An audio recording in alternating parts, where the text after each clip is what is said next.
Welcome to the AACS Daily News. We recently spoke with State Senator Paul Feeney, who has sponsored the Massachusetts End-of-Life Option Act, a bill that would give mentally capable, terminally ill residents the option to have medical aid in dying.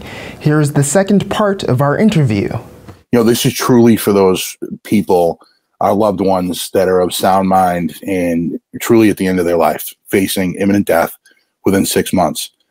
So this bill would just allow them, if it becomes law, under that prognosis where they're told, unfortunately, that they have less than 6 months to live, that they could consult with their physician and make a request. But it's not a simple oral request. We go further in this bill to say you have to make an oral request of your physician, and then you have to make a written request within a certain time frame as well. And what that does is it eliminates that possibility that somebody is just making a rash decision in a difficult time in their life.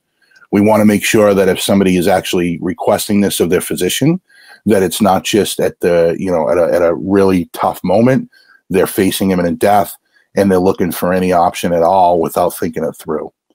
So to be able to make this kind of sober request, we say you have to make an oral request, you have to make a written request.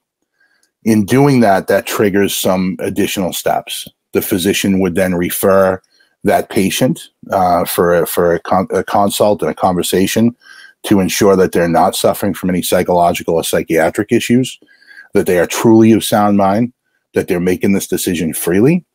It would have to be, the written request would have to be done with witnesses to ensure that somebody else isn't just simply writing that request for them.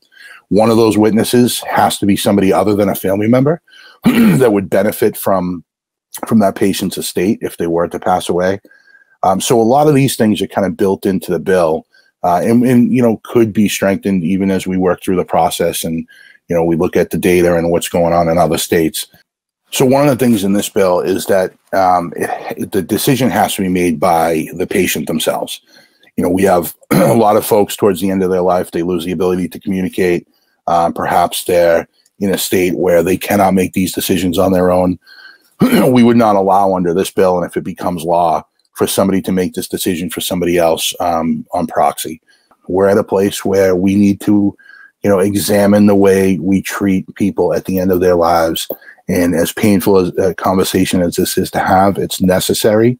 And I appreciate the people that have reached out to tell their personal stories, both to me and to the committee and to other legislators.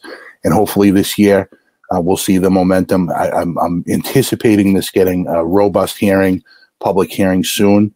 The committee that received this bill had vetted it before in previous sessions. I know there'll be a robust discussion amongst the public and the legislators, and I urge folks, if you want to testify on this bill, if you're for it or if you're against it, come on up to the State House, testify on this bill. Most of our hearings will be done by Zoom over the next few months. I encourage people to log in, pay attention, and reach out to me. We hear from people all the time. I have conversations with folks that may agree with me or disagree with me, but the bottom line is these are conversations that need to be had. So I encourage people to reach out to me, whether it's by email at paul.feeney@masenate.gov or by calling our office, 617-722-1222. This is an important issue. It affects a lot of people in our own families and throughout the Commonwealth, and I want to hear from folks on this.